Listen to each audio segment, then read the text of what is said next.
नमस्कार. मी आज शर आला तो धावूनी आला काळ, विव्हळला श्रावण बाळ ही कविता सादर करणार आहे. श्रावण बाळ आपल्या वृद्ध आईवडिलांना काशी यात्रेला घेऊन निघालेला असतो आणि वाटत त्याच्या आईवडिलांना तहान लागते. आईवडिलांना झाडाखाली ठेवून तो पाणी आणायला जातो आणि त्या ठिकाणी दशरथ राजा झाडावर बसलेला असतो. दशरथ राजाचा बाण श्रावण बाळाला लागतो आणि त्या बाणात लागल्यामुळे श्रावण बाळ आई गे अशी हाक मारतो, जोरात ओरडतो आणि ती हाक ऐकून दशरथ राजा त्याला पाहायला जातो आणि श्रावण बाळ मरत असताना दशरथ राजा आणि श्रावण बाळ या दोघांचा संवाद या कवितेत व्यक्त केलेला आहे. शर आला तो धावूनी आला काळ, विव्हळला श्रावण बाळ.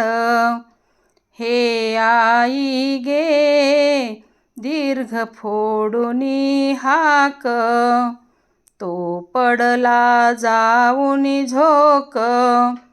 हे राजाच्या श्रावण करुणावाणी, हृदयाचे झाले पाणी. त्या ब्राह्मण पुत्रा बघुनी, शोकाकुल झाला नृपनी. आसवे आणुनी नयनी, तो वदला हा हंत तुझ्या नाशाला. मी पापी कारण बाळा, मग कळवळुनी नृपास बोले बाळ. कशी तुम्ही साधिली वेळ, मम म्हातारे माय बाप तानेले.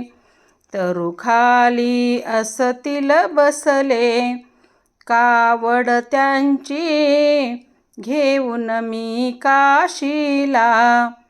चाललो तीर्थयात्रेला, आनाया निर्मळ वारी. मी आलो या कासारी, ही लगबग भरुणी झारी.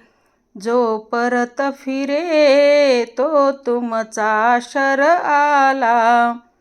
या उरात ऋतुनी बसला, मी एकुलता पुत्र कसा हा घाला.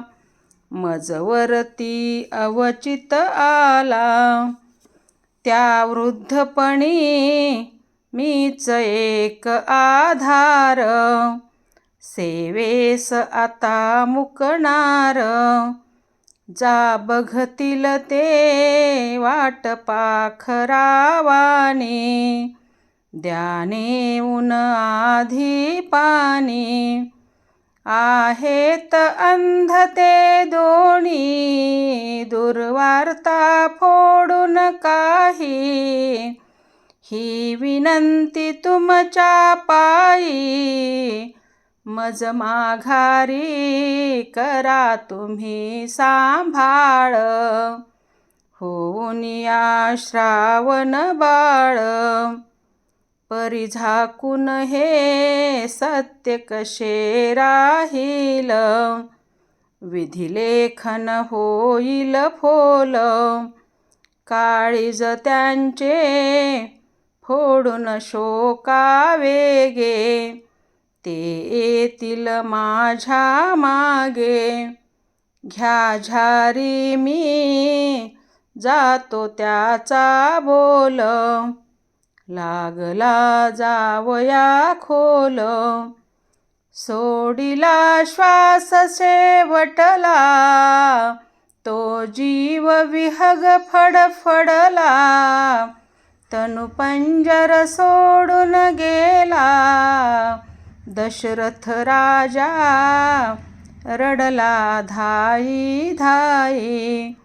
अडखळला ठाई ठाई, शर आला तो धावून आला काळ, विव्हळला श्रावण बाळ. धन्यवाद.